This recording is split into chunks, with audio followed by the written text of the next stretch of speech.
Yo, himay-himay naman natin yung update ngayon. Hindi ko na isasama dito si Julian kasi nagawang ko na siya ng hiwalay na analysis. Unahin na natin si Iritel. Binigyan tayo ngayon ni Moonton ng ibang option pagdating sa pag-build sa kanya. Kasi binawasan ng 1 bolt yung basic attack niya. Pero kapalit nito, pinataas yung scaling nito sa physical attack. Hindi lang yon kasi wala na din siyang mana ngayon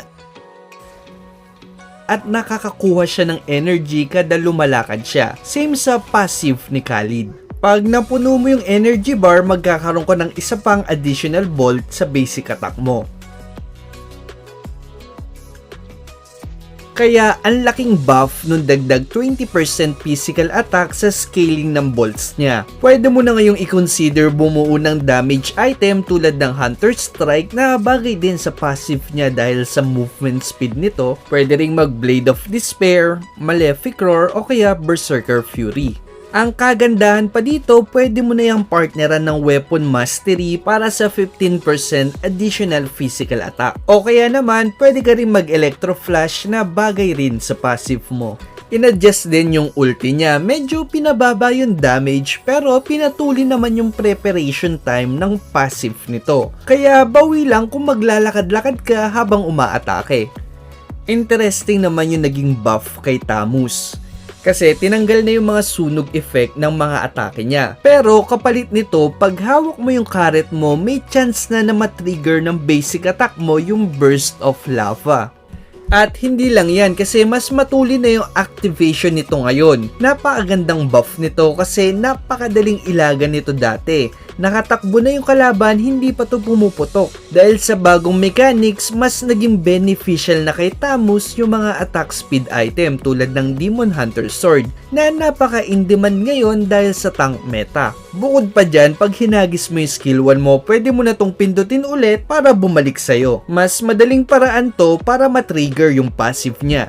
Hindi na rin humihinto yung karet mo pagka tumama sa mga minions na medyo nakakapanibago lalo na pag nagkakat ka ng lane. Lastly, dahil pinopromote nga ni Moonton yung paggamit ng basic attack kay Tamus, pinataas din yung bigay na attack speed ng ulti niya. Medyo bumaba yung on-hit HP regen nito, pero ang kapalit nito, bukod sa lumalaki yung buhay mo pag ginamit mo to, meron din tong kasamang instant heal. Lalo tuloy tumaas yung outplay potential ni Tamus dahil dito. Alam kong masayang masaya yung mga Tamus main dyan, pero to be honest, para sa akin parang sobra-sobrang buff to.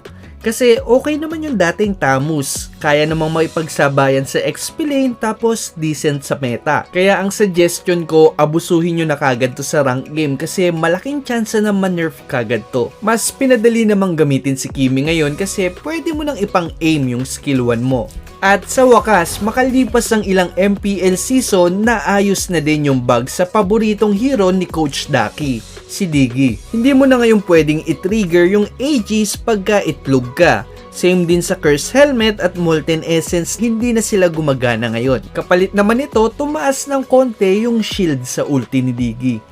Pinababa yung mana cost ng ulti ni Alice na napakagandang buff mula early game at lalong-lalo na pag nabigyan ka ng purple buff sa late game.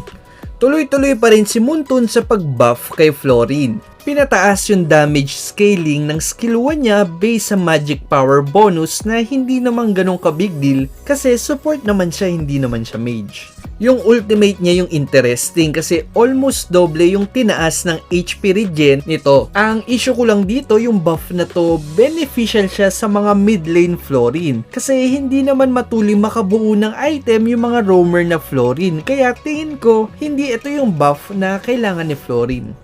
Buff ulit kay Nathan, pinapataas ni Moonton yung damage ng reverse clone niya kapalit nung napakatagal na cooldown nerf nito last season. Nerf naman kay Grak, pinababa ng konti yung bigay na extra physical defense nito pag naka-burst build ka, na hindi naman ganun ka big deal. Ang problema dito, ang laki ng naging nerf sa extra damage ng ulti niya. Ito yung damage na may kasamang stun. Tignan nyo, ang laki ng binaba ng coefficient pati na din yung scaling nito sa physical attack. Pero para mag-compensate, kahit papano tumaas naman yung initial damage nito. Ito yung damage na may kasamang knock-up. Sadly, ang baba pa rin yan compare sa nerf ng extra damage sa ultimo. Nerf naman sa HP growth at ultimate damage ni Baxia. Hindi to masyadong ramdam kasi yung skill to naman ni Baxia yung dahilan kung bakit napakatuloy niya mag-clear ng jungle at kumuha ng objective lalong-lalo na sa early game. Pinataas naman ng konti yung damage ng enhanced basic attack ni Amon. Hindi man ganun kalaking buff, malaking tulong pa rin to para mas mapatulin yung jungle clear time mo, lalong-lalo na sa early game. Eto na yung nerf kay Beatrix. Unang-una na nerf yung damage ng basic attack sa Renner, at saka humaba yung cooldown ng ultimate nito. Kasabay nito, pinahaba din yung cooldown ng ultimate ng Wesker. Para sa akin, balance adjustment lang to, hindi siya nerf. Pasok na pasok pa rin sa meta si Beatrix. Konting nerf naman sa stats ni Cecilion. Take note, stats lang yung na-nerf sa kanya. Ibig sabihin, walang magbabago sa playstyle niya. Minor nerf din kay Lilia. Hindi ko alam kung bakit yung skill 1 niya yung nine-nerf ni Muntun. Hindi mo naman masyadong ramdam yung nerf na yan kasi mag-Ice Queen 1 ka naman. Minor nerf naman kay 1-1, pinababa yung physical attack bonus ng ulti niya. Maliit na kabayaran lang yan sa dali ng i-trigger ng ultimate niya ngayon. Pinataas din yung damage ng ulti ni Lapu-Lapu. Hindi ganun kalaki pero buff is buff pa rin naman. Lalong-lalo na't nauuso na naman yung mga stationary na mage. Eto na yung walang kamatayang nerf kay Valentina. Kada patch na lang suking-suki pero in fairness, maganda yung naisip ni Munto na nerf ngayon.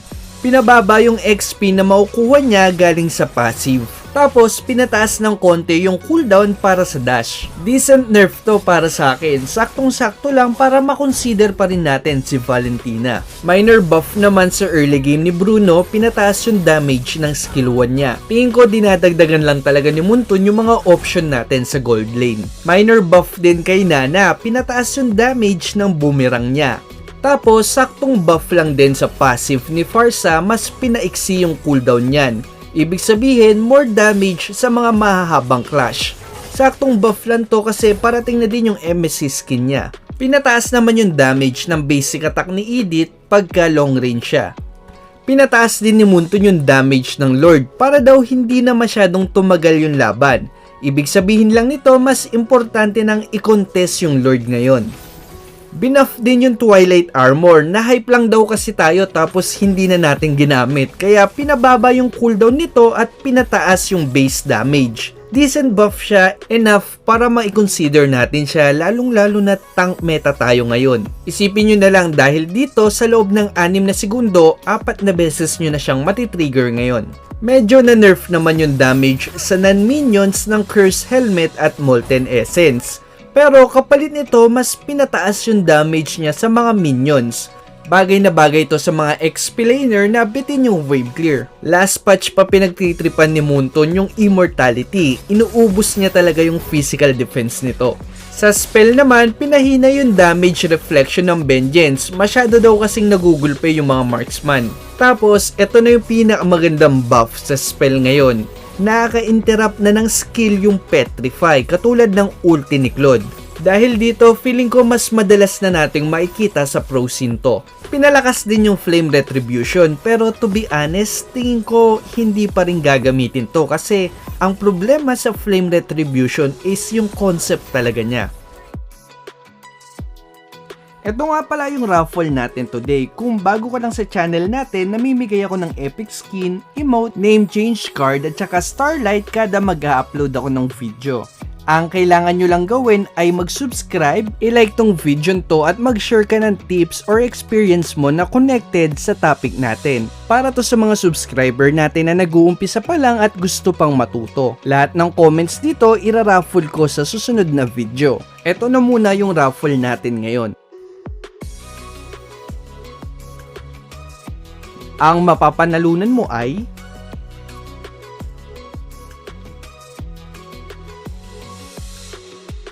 PM mo lang yung Facebook page natin para sa premyo mo. Good luck sa susunod na raffle. Nakita nyo na ba yung Transformer collaboration event natin? Bingo style ulit siya. Kada 10 draw magkakaroon ka ng stamp. Tapos pag nakumpleto mo yung row, column o diagonal, may makukuha kang Transformer skin. Araw-araw may 50% discount yung first draw mo at meron ding 50% discount yung first 10 times draw mo. Ang kagandahan pa dito, guaranteed na makukuha mo si Grimlock sa first 10 draw. Ito pa yung ibang pwede mong makuha. Pag duplicate naman yung nakuha mo, makakakuha ka ng Transformer access code at saka ng pass na pwede mong gamitin pang draw ulit. Yun na lang muna sa ngayon. Salamat sa panonood.